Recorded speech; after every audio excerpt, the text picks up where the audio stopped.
war machine for you. Gentlemen, you can't fight in here. This is the war room.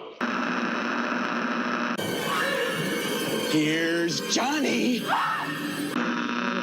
What is your major malfunction, numbnuts? Hi there, my little droogies. Film Church. I'm sorry, Dave. I'm afraid I can't do that. Well, you see, Colonel, troops are like children. Just as a child wants his father to be firm, troops crave discipline. And one way to maintain discipline is to shoot a man now and then.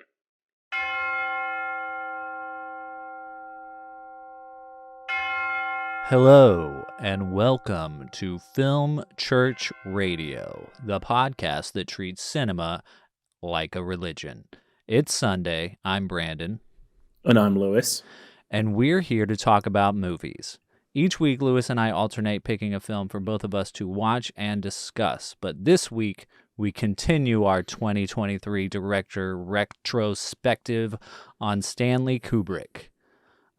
We are going chronologically through the films of Stanley Kubrick and discussing them each in detail. This week we're discussing Paths of Glory. I don't know why that was so hard to get out. From 1957, starring Kirk Douglas. What would Hitchcock call this film, Lewis? I think you'd probably call it a war picture. That's right. And kudos to Kubrick. I mean, at 28 years old, he created one of the greatest and most gut-wrenching critical looks at authority in warfare possibly ever. So much so that this film was banned in France for years. But I think it also applies to more than just France. For one thing, in the film, they're not speaking French, so it's easy to kind of see them as maybe like an American military or a British military. But I think a lot of things in this film apply to, a lot of military and authority in general. And, we'll get into that some more here as we get into the show. But before that, just want to say thank you to everybody that's been listening. I know people are really liking this Kubrick series. I know I am. It's really putting into perspective him as a filmmaker and creator. Bless you.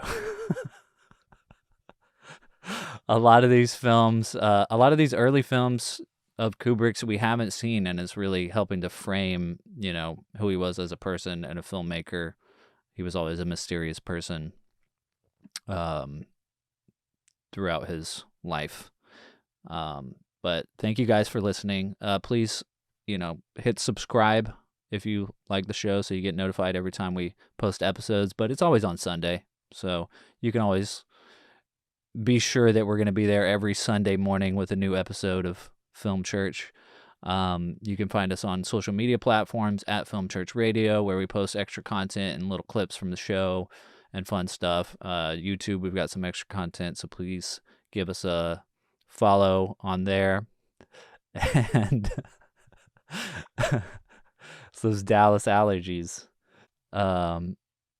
I've muted everything, so Lewis is as soon as I hit record, he's just been sneezing non-snot.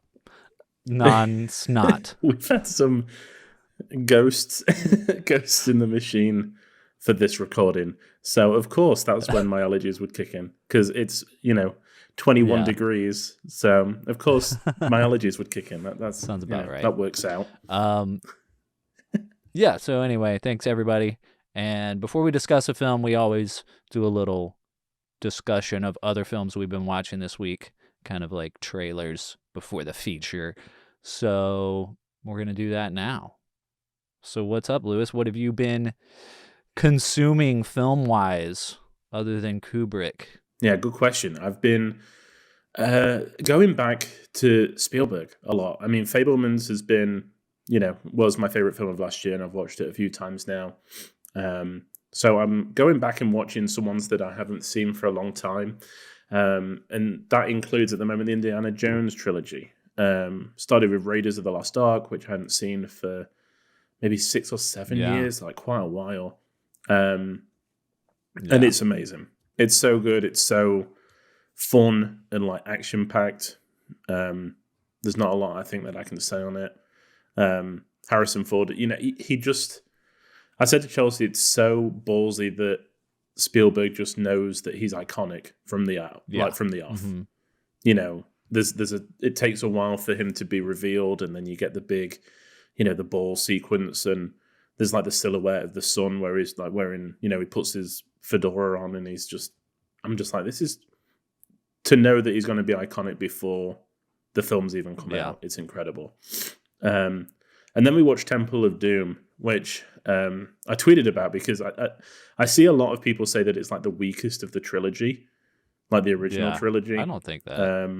And I don't think that either. And I think this time going into it, I was thinking a lot about Spielberg, how he said that he's never, kind of like Kubrick, he never really makes the same film. He's always kind of trying to do something new. And I watched this through the lens of like, this is a parody on the first one a little bit. It's kind of like, I said in the tweet, it's like Evil Dead 2 before Evil Dead 2. It was like, I'm going to take these characters, but we're just going to change it slightly so it's a little bit more wacky and fun, and we can do some more crazy things in it. Because the first one does feel, apart from like faces melting and stuff, it does feel very real. And the second one really leans into that like mythology and just the bonkers aspects of the Indiana Jones films, and I love it. I think it's just a really fun watch. Well, Temple of Doom is like, I mean, the idea of Indiana Jones spawned from doing something similar to James Bond, which it's not like like James Bond is a character who. Same with like Batman. You can just take that character and put him in any movie you want, and people get it. Like they know the character. You know what I mean? Yeah. And it really doesn't matter. It really doesn't have to make sense. As far as like, well, which one goes first and which one, like you don't really need to know that much about his personal life to like have fun watching him on adventures. Yeah. Exactly, yeah. And so Temple of Doom is like the only one that really doesn't have anything to do with his personal life, And I think that's why it's the most fun, because it's the most, they could just do whatever, there was, especially because like the first one, it does have slightly to do with his personal life. And then the second one, which if Spielberg knew he was going to make a trilogy, it's like the second one is the one where you can kind of do whatever you want. And then the third one, there's a little more pressure. Yeah, to kind of pull it all back together. Yeah. Yeah. And I think it is, when you talk about trilogies, I think it's up there with one of the most perfect trilogy. It is a perfect trilogy in my eyes. Because it is exactly what you said. You have that establishing film where you get to know the characters and kind of what it's all about on the base level. You have the second one, which is just the first turned up to 11, with action sequences that are still incredible. I love the bridge sequence at the end, like with them hanging off, and it's just amazing. And then the third one is like a real character study of, a father figure and what drives him to be this, archaeologist that travels the world, putting his life in danger. It's amazing. And there is that Kubrick connection there, because in Temple of Doom, as a small part, is Philip Stone, who plays like a British captain, who's Charles Grady in The Shining, and also the dad in A Clockwork Orange. Okay. And it was, I think I'm just so in that mindset right now that when we were watching it, I said to Chelsea, I was like, wow, he's using him here. And Chelsea was like, who is? And I was like, wait a minute, this isn't a Kubrick film. Yeah, well, it's kind of crazy. I mean, we'll get onto it once we get later in the Kubrick filmography. But yeah, around the time that, Kubrick was making The Shining, Lucas was making Empire Strikes Back, and Spielberg was making Raiders of the Lost Ark, and they were all sharing ideas and sharing like behind the scenes stuff and talking to each other and giving each other advice. And it's just so mind blowing to think about, like, I mean, like maybe there's stuff like that going on now, but not to the point, not to the point where like all of those films are so iconic. I know. Yeah, it's insane. And it's just, to see all these overlapping like themes and people, and they obviously used people from other films that they'd been told, hey, he did a really good job, maybe give him a small part, whatever. It's great. Yeah. And it's kind of just tying everything together, because obviously Spielberg will go ahead and make like a Kubrick film. Eventually he'll make AI, which I think is one of the like lost, or forgotten scripts, or not made scripts that Kubrick had lying around. So and then I watched something completely different. I watched The Lady Eve from 1941, starring Barbara Stanwyck and Henry Fonda. A very light rom-com, but I liked it a lot. It was really fun. The jokes worked. The premise was different, and the characters are really interesting. And it was just a fun watch. Yeah. Nice. And I gave it 4 stars, and it's directed by Preston Sturges, who has done quite a few kind of really famous comedies of the classic Hollywood age that I've never really watched a lot of. So I'm glad I ticked this off, and Barbara Stanwyck is just phenomenal. Yeah. So I'll be watching a lot more Barbara Stanwyck films in the months to come, I'm sure. Sweet. Awesome. Yeah, but that was it. We haven't finished the trilogy yet. Yeah. I think we'll probably do it this weekend. But yeah, Indiana Jones. And we'll probably watch Crystal Skull as well. Yeah. Just to get it in there before the new one. Yeah, we mentioned it. I've been like chomping at the bit to go back and watch these. So yeah. And they're all on Prime, which helps. Yeah, for sure. Yeah, it's fun. It's a lot of fun. Yeah.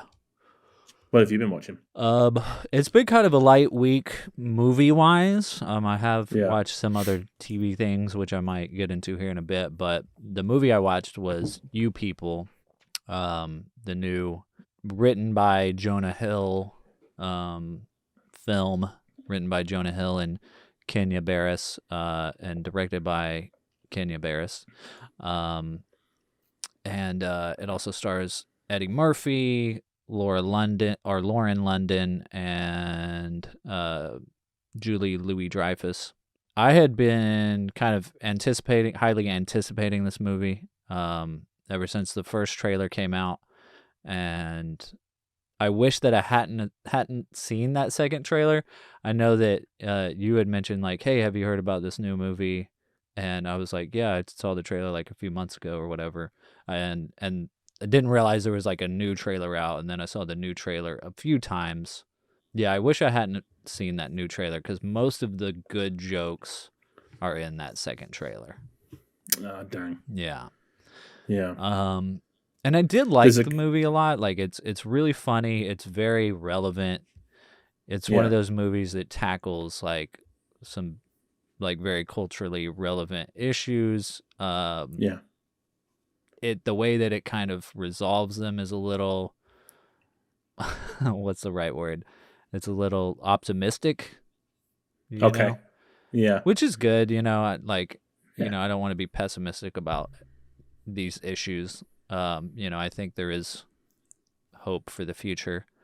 But the parts that didn't work were mainly just like I saw too many of the jokes beforehand, and then the editing was a little weird. Like especially after seeing the trailer, because a lot of the jokes in the way it's almost like the movie was edited like a trailer, because like some of the jokes that are in the trailer that are in the movie cut the same way they do in the trailer, where it's just the joke and then it cuts away. And I'm like, what? I expected a little more.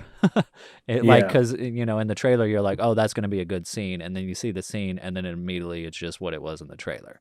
You know what I mean? Oh, damn. Where it's like, that was really funny, but I wish I had seen it in the movie. Yeah, exactly. For the first time. But yeah, I mean, everybody gives amazing performances. Like I think, you know, the writing is good. Like I think it just falls apart mostly in the editing, but like the writing is good, and not that it falls apart completely. Like it's still a really good movie. Yeah. But again, the writing is good and the acting is really good, Yeah. and that lifts it up a lot. So That's good. I mean, again, it's one of those things, we browse Netflix pretty regularly and it seems to just be lost already.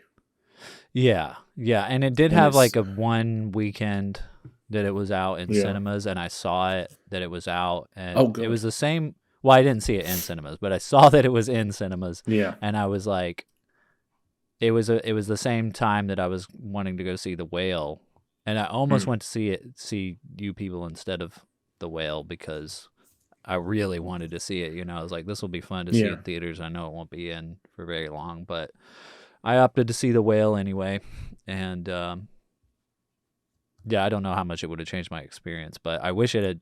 I mean, if it stayed on longer, I probably would have. Yeah. But yeah, there was relating to The Whale, but totally unrelated to anything you just said.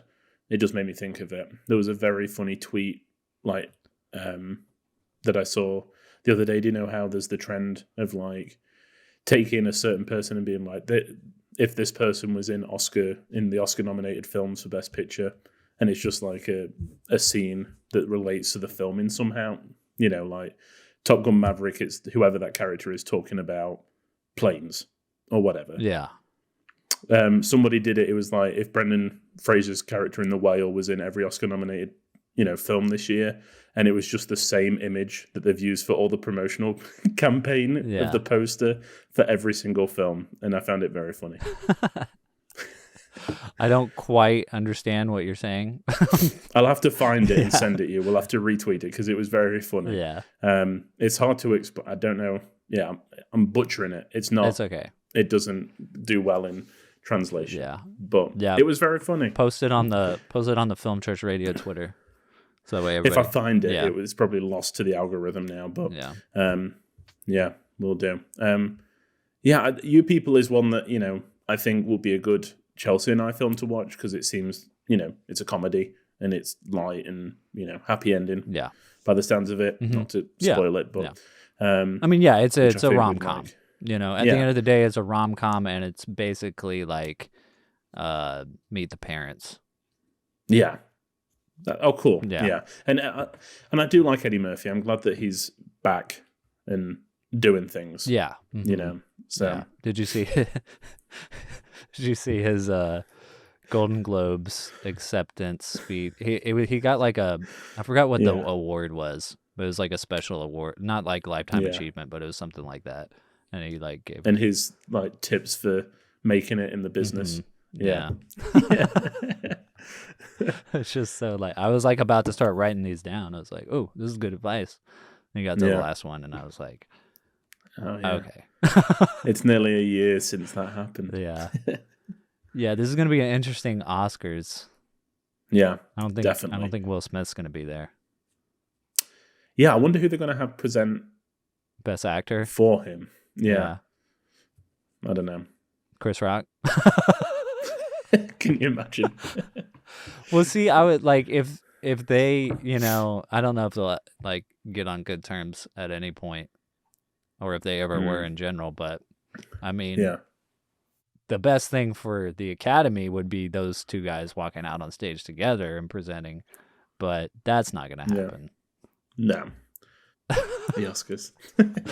But yeah, I mean, TV wise, speaking of Netflix, I watched all of that 90s show. Oh yeah? Yeah, which is, I mean, it's shorter seasons. I mean, it's TV is not the same as it used to be. It's all the, there's 8 seasons of that 70s show, and they're all 20-something episodes, and this is 10 episodes for one season. But I was a big fan of that 70s show. I mean, I grew up watching it. Yeah. Just such an all-around great, hilarious show. Yeah. And, nostalgic. And so that 90s show, it's got a lot to live up to, Plus, it's like the 90s, which, you know, I actually lived through. So it's like, you know, referencing things from my childhood and stuff. But I mean, you know, I didn't expect too much from it. Like, you know, for one thing, it's a sitcom with a laugh track. You know, it's like, you know, it's a weird thing to do today anyway. Yeah. So I just kind of set my expectations really low and really enjoyed the show a lot. Oh, like, good. Yeah, I liked it a lot. Like watching it was just like putting a warm blanket around me. You know, it was just like, I mean, as soon like the first episode just like was funny, you know, all the cameos that you wanted, and then it was just like every night after that it was just like, yeah, let's put this on. Like, I mean, it's like a half hour, like I want to watch it, you know, and it's comforting. So I really enjoyed it. I mean, it's got like mixed reviews and stuff, obviously, but I mean, so like, you know, I'm very critical of things sometimes, but like this is one of those things where it's like, if you're a fan of the old show and you don't like the show, just watch the old show. You know, it's like how good could this be? Yeah, like. Yeah, and I think that's because I haven't seen that 70s show for a long time. I watched it a lot when I was younger, like a lot. And we watched the first episode, and I was like, I kind of just want to go back and watch the old one. Yeah. So I think that's what I'm going to do. And I might, you know, I might get around to watching the rest of it, but I just didn't. I don't know. I just, like you said, I think I'd just rather watch the old one, and that's fine, you know. And I'm happy that I mean, there's a lot of people that I've talked to that have really liked it, and all the cast seem to have enjoyed making it. Yeah, which is great. So I mean, the hardest thing to accept is the new set of cast. You know, and it's like you kind of have to like give them a little bit of a chance. And I still feel like after this first season, I'm like not totally there yet. As far as like I've got to see like some more episodes to really like get used to the characters. But it's a short enough season that I was like, well, let's just finish the season, which we did, and then we've already started that 70s show again. So it's like, you know. I think the trouble for me especially is that the cast of characters from that 70s show was so well done in terms of like the just so simple. You know, you've got the main character, you've got the girl next door, you've got the stupid one, you've got the hot girl, you've got the stoner, and you've got the foreign student. And it's like perfect. That's all you need to know. Like every setup is just around those simple characteristics. And here it's hard to figure out what the characters are yet. Yeah, and also be like, oh, they're just trying to do this again. Yeah. You know, which is, I know they're not, but it's hard. It's hard when a show is that simple to get around it, but keep it fresh. You know, simple. And simple, yeah. But yeah, I mean, I'm glad that they made it. I didn't think that it was going to happen, and that all the cast kind of returned as well, apart from the ones that couldn't. And that's definitely the most awkward part about it is the fact that like Hyde's not there, and they don't acknowledge it at all, and you know, it's. I mean, but what are you gonna do? You know, it's like. Yeah, you can't. Yeah, what can you do? Yeah, you're right. You can't. Either way, you know, if they'd been like, oh, you know, we've killed Hyde off, people would have been outraged. Yeah. And if they'd been like, oh, Hyde's away, then like, sidestep. Just like, don't mention it. You know, it's fine. Yeah, I mean, I just enjoyed it for what it was. Good. You know, and I would watch more for sure. You know. Awesome. Yeah. Well, that's great. Yeah. And I think that, you know, sitcoms have been hard to come by of late. So if there's one that works for you, like, I celebrate it because I love a good sitcom. Yeah. So better than How I Met Your Father. Yes. Yeah, we stuck with that through 5 episodes, and I was like, I didn't even get that far. I can't do it. Yeah. And because even then we went back and watched the original, and I don't think I got a few seasons in. I was like, I can't, like, this is not funny to me anymore. It's a lot of seasons. Yeah. I know. I think the trouble is it peaks with episode 3, and I've said this from the first time I watched it. The third episode of How I Met Your Mother is an all-time great sitcom episode for me. Yeah. And it's just downhill from there, which is a shame. Because I used to really, really love it, but I don't think I'll be going back to that. Yeah. Or watching How I Met Your Father, which, Yeah. I mean, the thing about How I Met Your Mother was it was such a thoughtful. I mean, sometimes. I mean, it's also dated when you go back and watch it now, but parts of it were very thoughtful and emotional, more so than a lot of other sitcoms that you would watch. Have you ever watched Frasier? I haven't, no. Is it like that? Frasier is the only sitcom that I've ever watched, and I think this is why it's my all-time favorite. Because if something emotional happens, they don't try and undercut it with a joke. They let it sit, and it's such a good balance between the two. Yeah, there's certain episodes that still make me well up. Yeah, watching them for the 12th time. You should watch Frasier. Okay, I will. There's a lot to go at, but it's incredibly funny. Yeah. It doesn't really run out of steam until the last half of the last season. Yeah. If I don't, or even if I do get through all of that 70 show again, I'll switch to Frasier. I'll have to curate you some of my favorite episodes. Yeah, if I don't watch it all. Yeah. Or just tell me which ones this is what you're missing. Yeah. Mm-hmm. Yeah. Sounds good. Well, speaking of letting things sit, I think that's it for this section of the show. This gets longer and longer each week. I know. Now it is time for our feature presentation.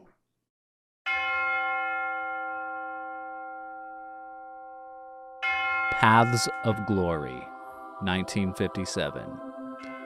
It explodes in the no man's land no picture ever dared cross before. A commanding officer defends 3 scapegoats on trial for a failed offense that occurred within the French army in 1916. This film is based on actual events. It is several places for free right now. 2 in particular are Tubi and Pluto TV. They have ads, but you don't really have to create an account. You can just watch it, and I would recommend doing that. It's a really good movie. Timeless. I think this film kind of represents a part of humanity that has always existed and possibly will always exist. Unfortunately. Yeah, I mean, if aliens came to Earth and they're like, what are you guys about? I might show them this movie. Wow. It represents a lot. Yeah, for sure. It does. And I think that we had mentioned it last week when we said that this was the one, obviously, that we'll be watching, that I had seen it before. But it's one of those films that really stuck with me. I think watching it this time, there wasn't really many sequences that I'd forgotten, which doesn't always happen. There's always you remember bits, but not whole settings.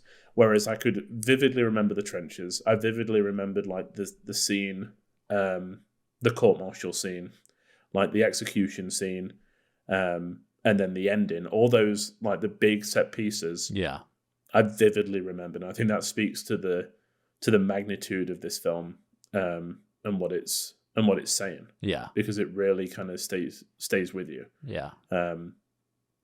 So I'm glad that we went back and rewatched it. Yeah, for sure.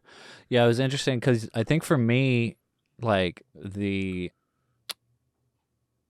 second part of the movie, which all revolves around, post taking the anthill and the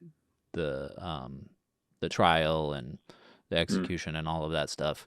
That is most of what stayed with me, and trying to analyze that. And so when I went back and watched it for the second time, which for this show, I just watched it for the first time last week, but I watched it twice for, to do the show.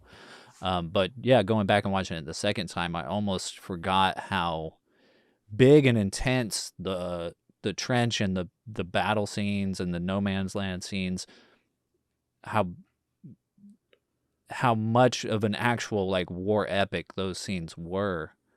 Yeah. Because it's so quick, like it's like 30 minutes into the movie and all of the big action sequences are over. Yeah. And then you have another hour of just mostly dialogue.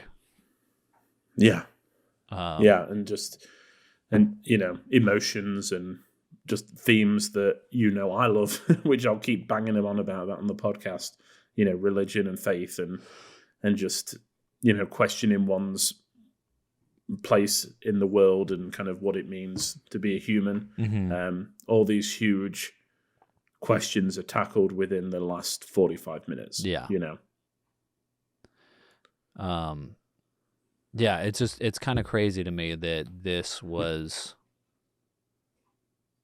like so early in Kubrick's career and one that's not, that I don't hear as much talked about, Mm.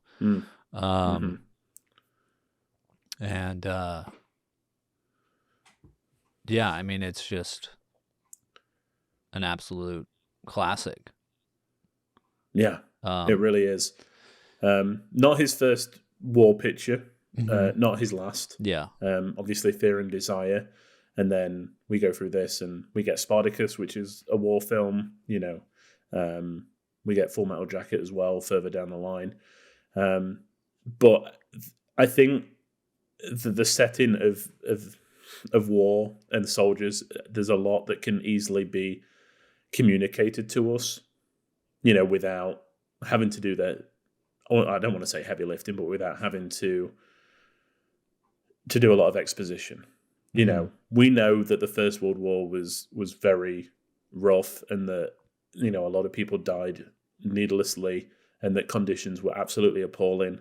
All it needs to do is to get the representation of that right within those establishing shots, and it's a lot of the work that's done.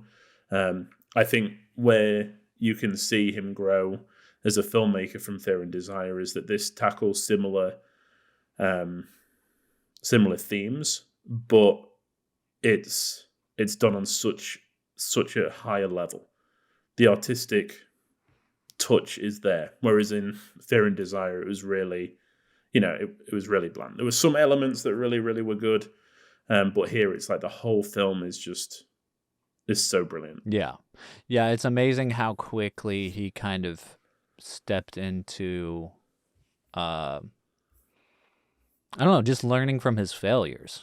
Learning from the mistakes he made on his first two films, first three films, I guess, at this point, and just really honing in on what it was going to take for him to create a good film. I mean, he was like notorious for doing scenes over and over, and doing a lot of takes and stuff. I've been reading and listening to so much stuff about Kubrick lately that I'm having trouble remembering which pieces go to which film.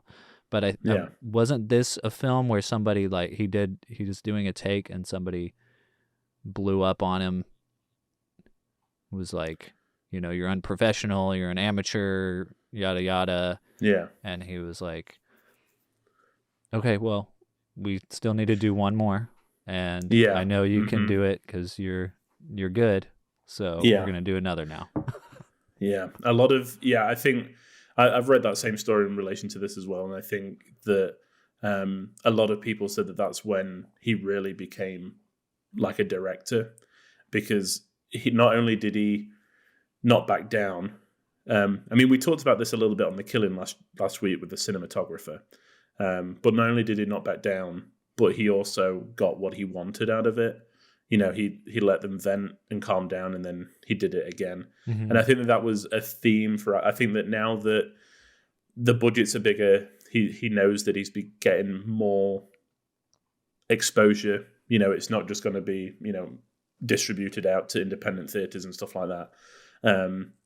He's really trying to make it as good as it can be. Yeah.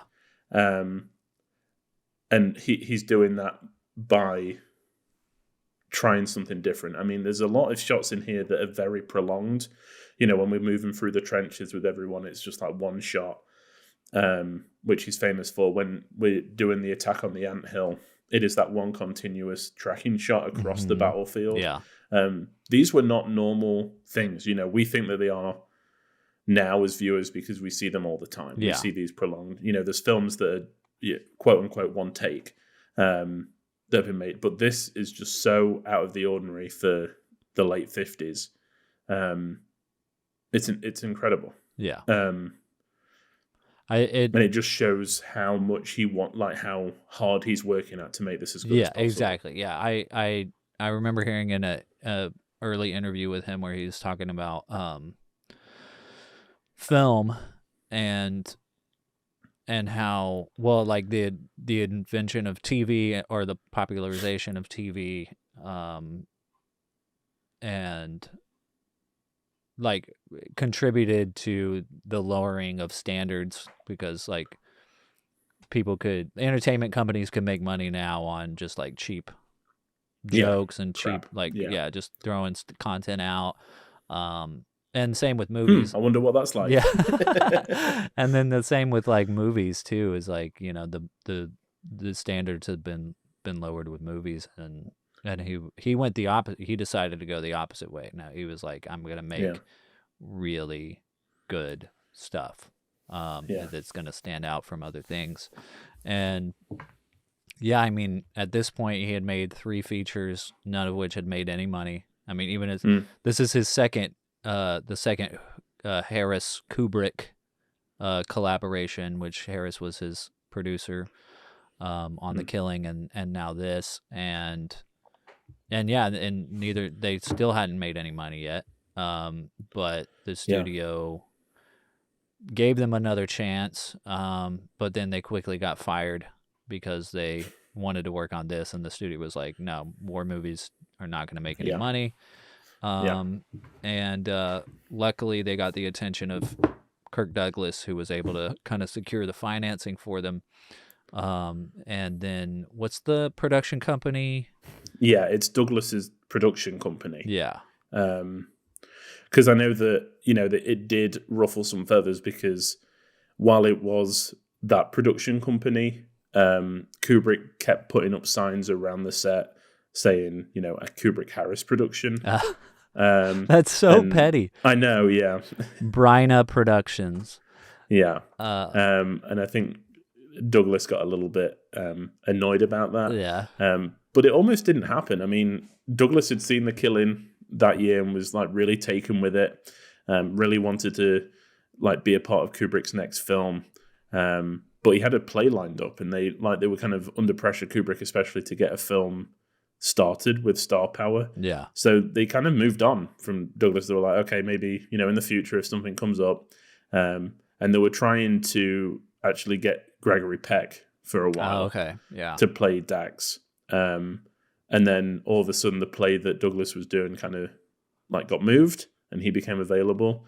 And that's how the film was made, because it was star power. He was coming off a real good run. He had done like Ace in the Hole and Champion and I think nominated for an Academy Award. So it was kind of like, okay, we've got our star, we can sell this film. Yeah. And then it became, The Paths of Glory. But I think another interesting story that Douglas tells in his autobiography is kind of where Kubrick's mind is at this point. I know that you talked a bit about not making any money. But Douglas says that when he arrived on set, he received the shooting script that was completely different from the script that he had read originally that got him interested in it. And there was like full like monologues and things like that. And right at the end, a car would come screeching in to save the 3 soldiers, at the very last minute, and it would be like a happy ending.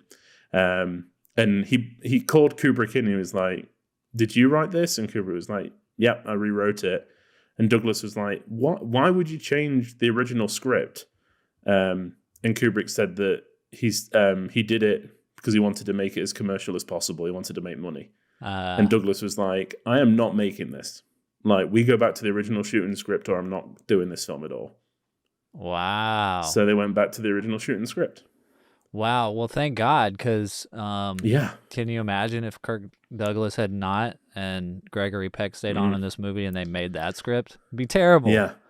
It would. It would just be another generic Hollywood film. Yeah. But I think that, the original shooting script, I think, shows what they want to make. But I think Kubrick was torn between, like, do I want to be a filmmaker that makes artistic films but never any money? Or do I want to be a filmmaker that makes money and can, like, just pump out films? Yeah. Well, his money days are definitely coming, but yeah, I mean, it's so hard to know, man, at this point in your career what's going to happen. Cause like, I was talking recently about this with like Sarah and my brother-in-law and stuff, like about, I mean, everybody says Kubrick's a genius, it's just like thrown around as like common knowledge that Kubrick was a genius, which he becomes a genius, yes, but I don't think he's a genius yet at this point. And like, just like reading more about how most people would not have been able to go this long continuing to make movies without making any money. He had like a rich uncle that kind of funded one of his films, and like, how many other geniuses are there that never got discovered because they didn't have that kind of like foundation and like family and like just all the stuff that comes with that kind of privilege, which I'm not saying that he didn't work hard. I'm not saying that he's not a genius. I'm just saying like, like, I don't know. I'm just saying like it's there's so many people that didn't get that chance or didn't, like, like I said, if Kirk Douglas hadn't stepped in here, who knows what we would have done. And which makes me admire Douglas even more for kind of stepping in and discovering Kubrick in a way and launching his career in a lot of ways. I was watching an interview with Kirk Douglas. It was like 1979. He was on a talk show and he's talking about his career and stuff. And he's talking about working with Kubrick and everything. But what was interesting was like, because I'd never really seen an interview with Kirk Douglas. And he's such like a down to earth, like, just kind of nice guy. And he was kind of going into how people kind of because of his on-screen persona, people just thought he was like this hard, tough guy. And he seems like it. Like in this movie, he seems like the kind of guy you don't want to F with, It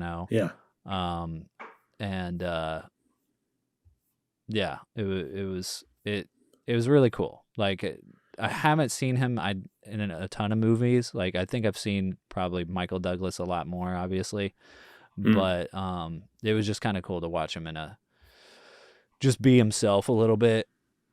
And he even goes into like how it's easier for him to be an actor than to be a normal person, because like as an actor he can be like, okay, I can be this character, but then when he has to sit on a talk show, he's like, like he gets kind of shy. It's just kind of like cool to see someone like such a big star, just be like a normal person.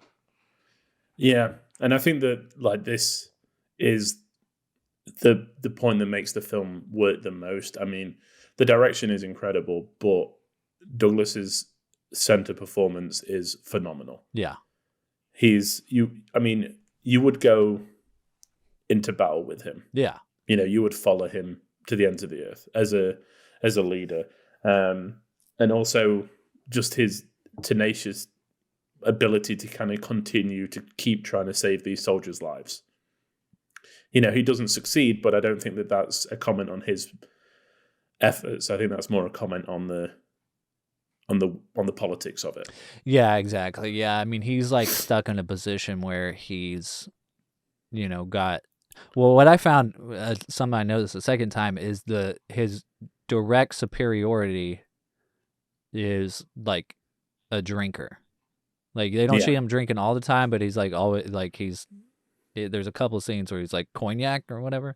Yeah. And so he drinks, he's drinking a few times, and then one of his men, one of the generals like right under him, is like a blatant like drunk. Yeah, alcoholic. Yeah. And I don't know what that says exactly. I just found it interesting, but he is a man who's like stuck in between where he is not only like a dutiful soldier, but he is like, he wants to do what's right and believes in humanity. Yeah. So he's just like stuck right in between. Yeah, exactly. And I think that's war. You're wanting to protect your country, you're wanting to fight for what's right. But in the end, that it's not the best way to solve conflicts. Yeah. It's needless killing of just nameless faces. Yeah. So that, you can get the upper hand. And I think that, the fruitility of war is definitely something that this highlights. The fact that all this comes out of a failed attempt to take, 10 yards, however far it is. And not only the men that get killed on the battlefield that are falling around them when they're doing when they go over the top, but the 3 men that, die due to execution for not going through with it. Yeah. Or going through with it and retreating. Yeah. I mean, one guy just gets knocked out. He didn't it's like so crazy. Yeah, exactly. And I think, that whole scene with the trial is so brilliantly filmed by Kubrick, because not only does, there are close-ups, but when Douglas gives his speech, the camera is behind the accused, and there's like a tracking shot behind them. So we don't, I would have expected it to be a close-up on Douglas himself giving this speech, like this empowered speech. The room is so cavernous that it's like echoing around, and it's just like they aren't paying attention. Yeah. You're just shouting into a void. It's not going anywhere. You're not, it's not going to make any difference. Yeah. And again, it's just so artistically done and just completely different to what was being produced at the time. It's making the viewer work as much as the filmmaker, but it's, when you get to that cross section, it's glorious. Mm-hmm. I've seen so many things say that this is an anti-war film, but I don't really think it's an anti-war film. I think it's an anti-authority film. Yeah. And that was the first thing that kind of stood out to me watching it the first time, was just like highlighting. Because even before you get into, knowing that the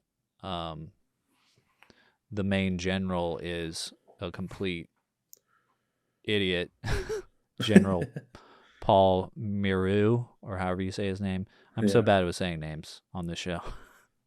But George McCready, played by George McCready, before you even know that he's like supposed to be like a villain, you've got the whole scene with the other general taking these 2 guys into battle, purposefully killing the other one, making it look like it was the enemy, and then trying to cover it up,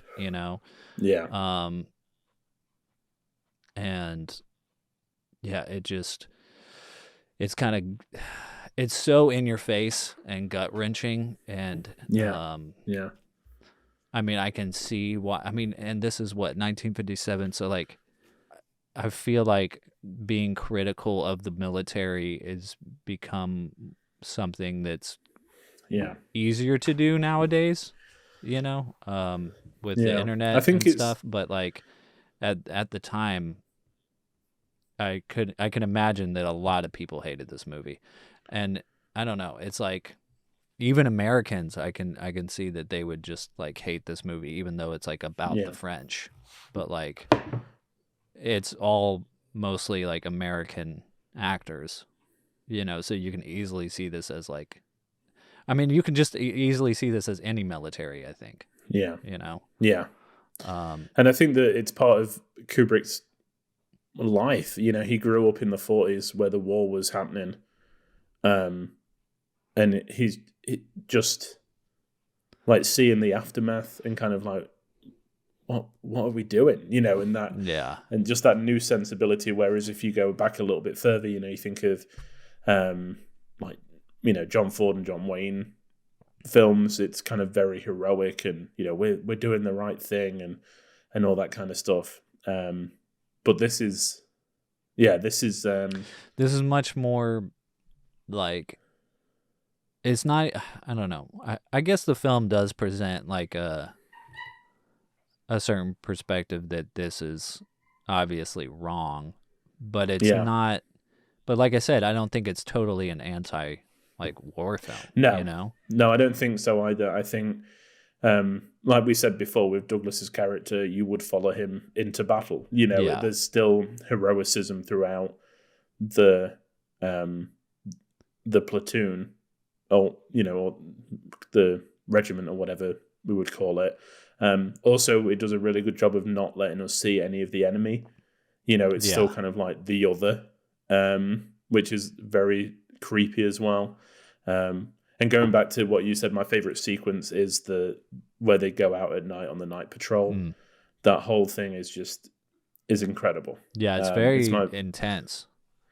Yeah, and then when the flare goes up and you just realize that the ground is littered with dead bodies. Yeah. It's incredible. Absolutely love it. But I think it's hard to make an anti-war film when you're showing them at war, because there needs to be at least some kind of point. Yeah. Because if everybody was against it, then, there's got to be an equilibrium. There's got to be some kind of balance. Yeah. And I feel really sorry for the soldier that's shell-shocked, that gets like slapped across the face by the corporal when he's doing his walks through. Yeah. I mean, there's so many little bits in there that just like, this isn't right, Yeah. But yeah, well, it almost like when the movie started, because I've seen Dr. Strangelove, and when the movie started, it's almost like, for one thing, it's black and white, but also the way that it's shot is very similar, from what I can remember, to Dr. Strangelove, where you've got a lot of like these kind of medium wide shots, where you're getting pretty much the whole frame of except for maybe their feet, but sometimes their feet, of the character's body. And then it's like a low angle, so everyone feels kind of giant. And so, the opening scene, of course, watching it the second time, like, there's so much in that opening scene that tells you so much about the movie, but watching it the first time, you don't really get everything. And then it goes into the trenches, and that's that long shot, and the music kicks in, and it kind of is like, okay, here we go, the movie's picking up. But then the general's like going along talking to people, and then he slaps that guy. And at first, I wasn't sure if this was going to be kind of satirical. I was like, is this going to be funny? I really had no idea what I was getting into. Because that juxtaposition of the general walking through in all his like splendor and his cape, and like nodding at everybody and smiling, and them all looking like they've been at war, which they obviously have. Just like dirty and depressed, and no morals, and it is darkly funny. And I want to, after you've kind of finished your point, I do want to continue this train of thought about Kubrick being like darkly humorous throughout all his films, because there's other instances in this, and I know we've talked about it on The Killing as well, in his previous films. Yeah, well, what's interesting to me about that opening scene where he slaps the guy, and then he's like, get this child or baby or whatever he calls him out of here. He calls him some kind of child or something. because the guy is like shell shocked, and he's like, "There's no such thing, get this baby out of here." Yeah. But then, like in others, like later on in the movie and later scenes, that general and his superior both act like children. Yeah. Yeah. Like, and they're not the ones in battle. Like, I mean, I guess maybe they've seen battle, but it brings up another point where, it's George McCready, right? The actor who's great in the movie, by the way. I mean, you completely hate him. He's got this huge scar on his face, and when you first see it, you're like, my first thought when I saw it was like, oh, okay, this tells me everything I need to know about this character. But then by the end of the movie, I'm like, oh no, it didn't. Like, my thought of seeing that scar was like, oh, this is a man who's seen battle. This is a man who's fought for his country, who's seen a lot or whatever. And then by the end, you're like, maybe he got that scar just by being an idiot. Yeah. Maybe he got someone that fell on him. Yeah, maybe somebody and he fell got on him. Like, or maybe he was like being a part of a group of guys that were like hazing, or like he just did something completely stupid that guys do when they get together and violence is celebrated. Like who knows? Like, he's clearly an evil human. It's like absolutely no honor. Yeah, no one at all. Yeah. Yeah. And yeah, I just love this movie because of its take on authority, because everybody, even if you haven't been in the military, everybody who's listening to this has been in a job where they've had an authority figure that just completely, like, you just had no idea. Like, you knew that they had no idea what they were doing. You know what I mean? Like, I'm not talking about you, Lewis. I was going to say, a side note, for quite a period of time, I was Brendan's boss. Yeah, I'm not talking about you. We had a good run, you and I. And it ended well. Obviously, we have a whole podcast together. Exactly. But like, it's like you always expect, your higher management to kind of have it together, but they're usually just bafflingly terrible at their jobs. And it's like the military is not immune to that. And I'm not, I respect people who serve their country and stuff. Yeah. Like, I have the utmost respect for you, but like, sometimes people can't be perfect 100% of the time. And the wrong people get promoted and have the wrong motives. Yeah. And like, I think this movie just really highlights all that stuff. And I think the perfect example of that, I think that's a great point. The perfect example is when at the end, Dax is brought in and they revealed that there's going to be a inquest into Moreau firing on his own men. And his reaction to the whole thing is like, I knew you were after my job, to Dax. Yeah. And it's like, that's not it at all. Yeah. Like, that's not even, crossed out, like, our as the viewer mind. Yeah. Yeah, I mean, it reveals more about him, obviously. Like, yeah. Reveals more about his character than it does Dax.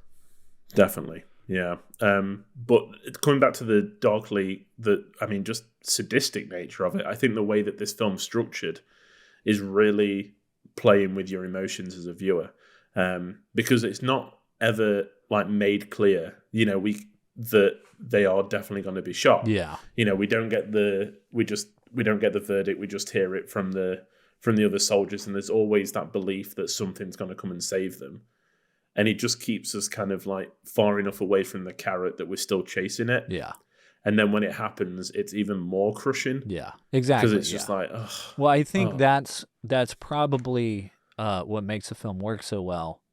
And probably wouldn't be as good if Kubrick hadn't gone down the route of writing a script where he did save them. Yeah. Because I think that created a feeling within the story that you think they might still get saved. Because there's those scenes where they're in the in the prison, and they're like, we have to get out of this. How are we going to get, they're kind of like whole scenes where they're trying to plot on like how they're going to get out of it. And then the Corey character, Timothy Corey's character, he's like, or no, why am I saying Corey? I said Corey in the last episode, and it's Carrie. See, I do this. I don't know why. It's like Han and Han. Yeah. The Timothy Carey character, he's like, this is poisoned. I'm not going to eat it. There's a way I'm getting out of this. I don't know how, but I'm getting out of it. You know, and then the scene with the cockroach where it's like the guy's like, tomorrow that cockroach is going to have more access to my family than I will, and then he like kills it, and he's like, now you've got the edge on him. Like there's always this little bit of hope until, I mean, just right up to the few moments before they're shot, like you still wonder, and then like the editing and those shots up to that moment and continuing through that moment, like he just stays with it, you just sit there and you have to watch it. And the shots are, I mean, I love that shot that's just like right behind the line of guns. And it just shows you. It's just like, there's no way out of it. This is happening. It happened. It happens. And there's so much weight to it. There's, it just,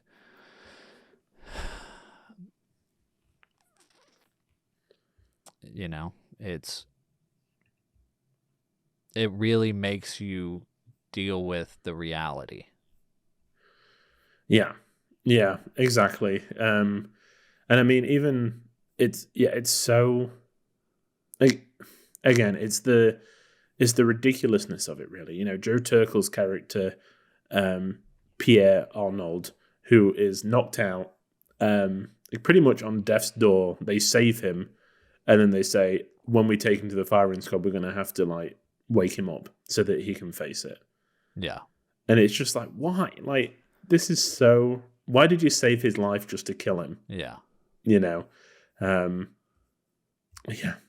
a good watch. I mean, it's a very good watch. And I think going back, Chelsea always says that the films I watch are really depressing. And I think that this is a perfect example of it just not working if it wasn't depressing. Exactly, It needs to have that to be like, to be able to say something of any worth. And I'm not saying that every film that is depressing has something of worth to say, and every film that isn't doesn't.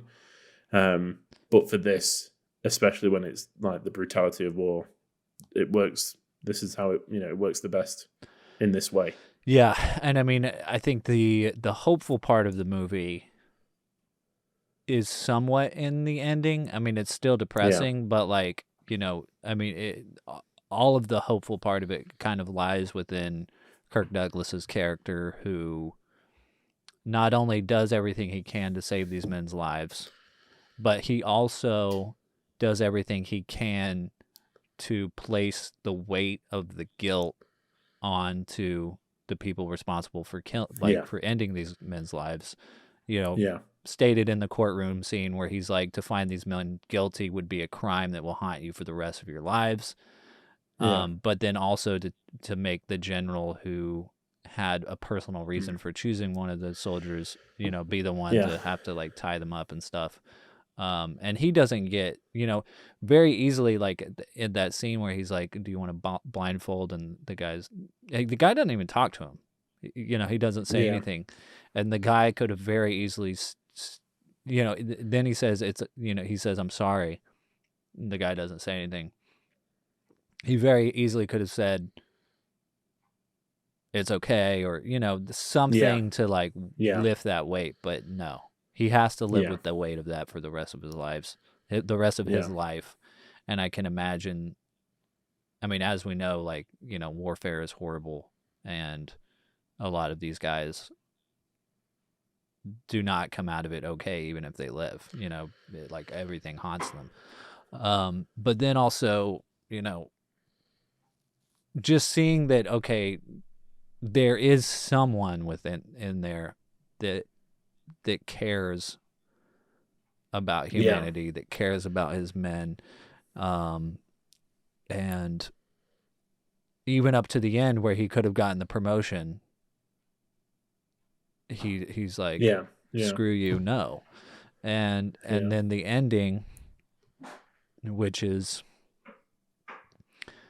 somewhat of a, I guess, like a cathartic release for the soldiers, like the German woman who sings the song is kind of, I guess, expressing everything that these men want to express but can't. Yeah, and she's on the other side. Yeah. Mm-hmm. Yeah, that's the enemy. Yeah. Quote, you know. And and in the end, like, Kirk Douglas, his character Dax, is still just trying to do every little thing he can to just make it better. And in the end, the only thing he can do is give those men like a few more moments to sit there. Yeah, exactly. And I think that the important thing to take away from his character is not that, he tries so hard to kind of to make sure that they get away, which unfortunately they don't. But that doesn't mean that his quest ends, with those shots being fired. He's still like on that quest. He's not, it's not just this one instance that he's taken offense to. It's kind of the whole setup, and you just get you get that feeling that he's going to continue fighting for justice and like stop this kind of thing happening again in the future. Yeah. Which I guess is is good. It's not uplifting. It's not like the happy ending, but it's still like there's someone morally that you can kind of cling to. Yeah. I did just want to say a few things about Kubrick's like production on this. I think we know Kubrick is the controlling auteur that wants everything to be just perfect, and I think that we start to see this come through. He completely immersed himself in like World War One images and facts, and spent a lot of time kind of researching what it was like to be in the trenches at the time, even as far as to find out what cigarettes French soldiers smoked, what posters they had like in the trenches, what kind of things they ate, everything, just to make it as authentic as possible. The only thing that wasn't as authentic as it could be was the size of the trench, because he wanted to fit the camera in it. Yeah. A lot of pictures had like filmed it from above, looking down into the trench up until this point, but Kubrick wanted us to move through it with the soldiers, and he widened it and then placed the planks on the ground so that the camera could move through it on wheels. Yeah. I mean, it serves well for the movie, I think. It does. Yeah, I think you really get, that it feels authentic. It doesn't feel like these are people in costumes, running around on a set. Yeah. It does feel like an actual trench, and the no man's land area is just, I want to use the word, like, it's incredible and really gorgeous, but not in like a good way, if that makes sense. It looks really realistic with the craters and the way that, the ground's all set up. It's absolutely stunning to look at. Yeah.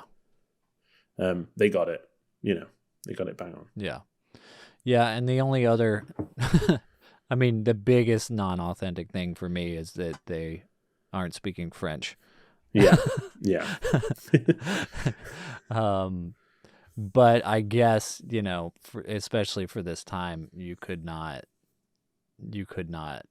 create a successful American film that was foreign language. Yeah. Which this film, exactly. Was this film successful? Well, I mean, yeah, I was going to get onto it. No. Kubrick, it didn't make any money. And part of Kubrick's contract was that he would make money from the profits. So again, he didn't make any money from it. Douglas said in his autobiography that a film can't make money unless people pay to see it, and people can't pay to see it if it's banned in their country.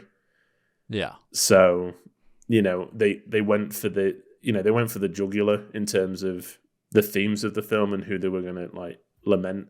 But it didn't. It meant that they didn't make money because France banned it outright. I don't think it was shown there until like the 70s or 80s, maybe. Mm-hmm. And then other European countries also took it to heart as well. So, yeah, it's a shame. Yeah. But yeah, he didn't make any money. Ooh. I know. Well, I'm excited to know that he's going to make money at some point. His success is coming. But and kudos to him for not giving up at this point, because I don't know how you couldn't have. I know. But speaking of contracts and what was in them, Kirk Douglas was contractually obligated to be in a scene without a shirt on. So they do it right off the bat. Right when you introduce his character, he's like shirtless, like kind of washing his face. Get it out of the way. Yeah. The last thing I want to point out is Menju, who played George Brulard, the older of the bigwigs, that basically tells him to take the anthill and then offers Dax the position at the end.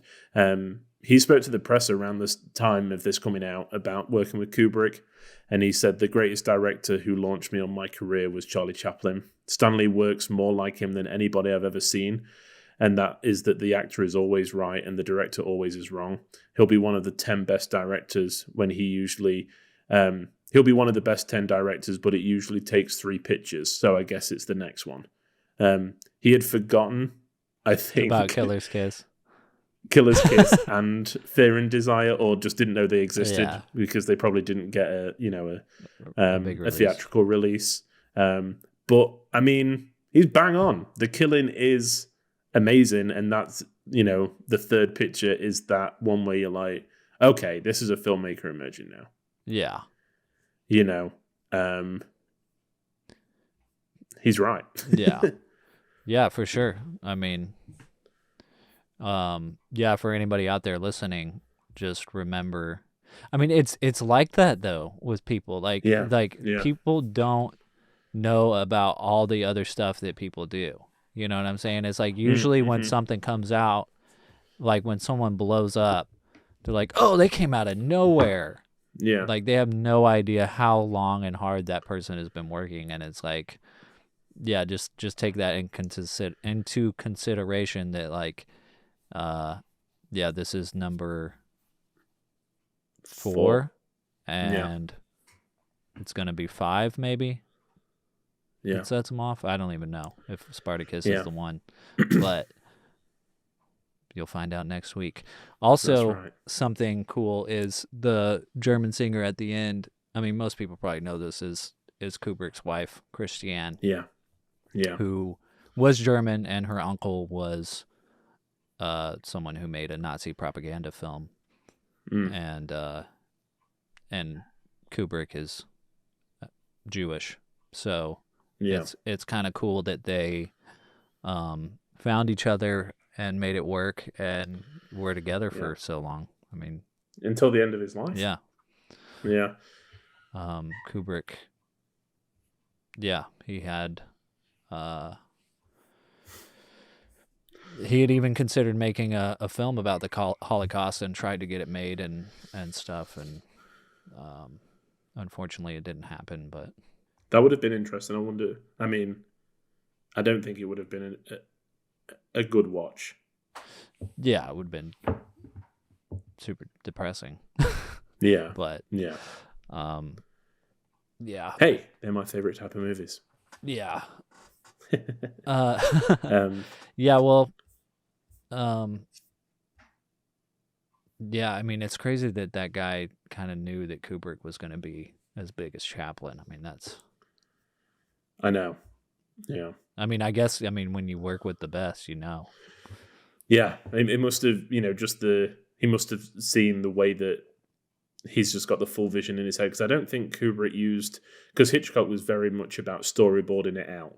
But I don't think Kubrick did. I think it was just all in his head. Yeah. He just knew what he wanted to see and worked hard, knew how to get it. Yeah. And whereas, and I mean, there's similarities. I can see the similarities. Chaplin, was a perfectionist. He worked so hard to make sure that every shot was as good as it could be.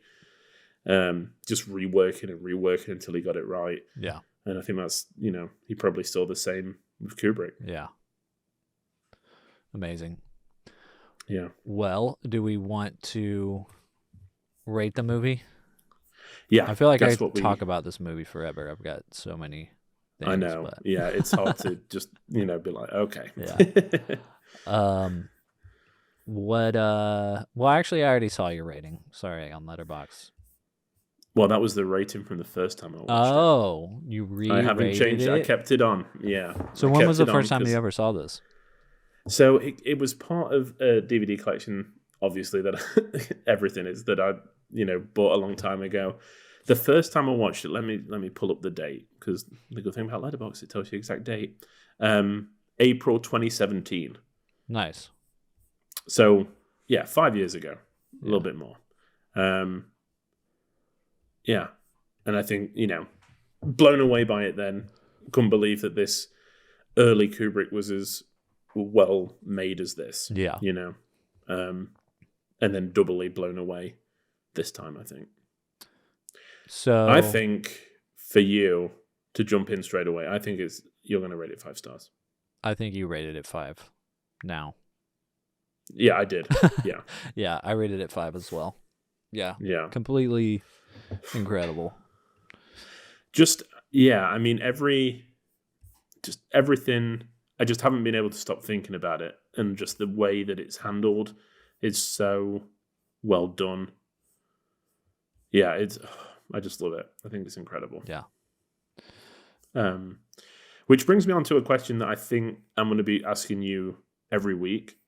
Moving on, because we've both talked about Kubrick being such a established filmmaker, and that it's hard to not give his films high ratings, as we go along this journey. But one thing I do want to do is ask you, week after week, is this a masterpiece? Yes. I think I would agree. Yeah. Yeah, I mean, like I said, I think if I was trying to explain the human race, I would show this film. Yeah, it would go in a vault, in a Library of Congress, which it's in. I think it's the first masterpiece. I think The Killing, I've got a real soft spot for The Killing. I just really like the story, and there's you can see him bloom, but this is like wall to wall gold. Yeah, for sure. Which brings us, I think, to the ranking. I mean, I don't think there's going to be much deliberation. Yeah, I think this has got to go the tippity top so far. I think so too. Yeah. So far, it's just all in order. Yeah. It is. It's better and better. I'm interested to see, as we get into the, this is just the wonder years, how we can differentiate between what goes top, what goes second, what goes third, Yeah. Yeah, because I know there's some obviously big hitters coming, but then there's some that, maybe we're not so hot on and might go down the list. I don't know. Yeah, it's like, are we going to say that Paths of Glory is better than Dr. Strangelove? Yeah. What's it going to be? Is it better? Exactly. Yeah, is it better than Full Metal Jacket? Yeah, that's a good question. Which is the one, the war epic that you would associate Kubrick with. Yeah. To find out the answer to that question, you'll have to listen for the next 2 months. That's right. Speaking of which, what are we watching next week? Next week, we are watching Kubrick's first foray into the studio epic, Spartacus from 1960. I have never seen Spartacus. I am very much looking forward to watching it. It's a film I don't think is associated with Kubrick very often, so I'm excited to find out why and if we can see the maestro at work. Yeah, I have been waiting to get to this film. Like we haven't. There's only one other sword, sand, and sandal epic that we've watched for Film Church Radio, which was on our other director series for Sergio Leone, The Colossus of Rhodes. So yeah, I mean, it's a genre that is so unique. Yeah, I'm excited to it see is. what Kubrick does with it. Me too. It's it's going to be a good one. Yeah. So that'll be next week. I think that brings us to the end of the show, everybody. You can find us on all the social media platforms at Film Church Radio, and you can follow us individually on Letterboxd. I'm at Selmascope, and Lewis is at Walker Lewis 3007. There you can keep up with what we've been individually watching and what we rate things. And of course, we have all of our back episodes streaming on all good podcast platforms. So please leave us a rating and review, and let us know if you like the film and what we should watch in the future. But with that, the only thing I have left to say is it would be a pity to lose your promotion before you get it. A promotion you have so very carefully planned for. Sir, would you like me to suggest what you can do with that promotion? Mr. Walker! You will apologize at once, or I shall have you placed under arrest. Just one of the, ridiculous lines where I'm like, what a child. Yeah. He didn't even say anything.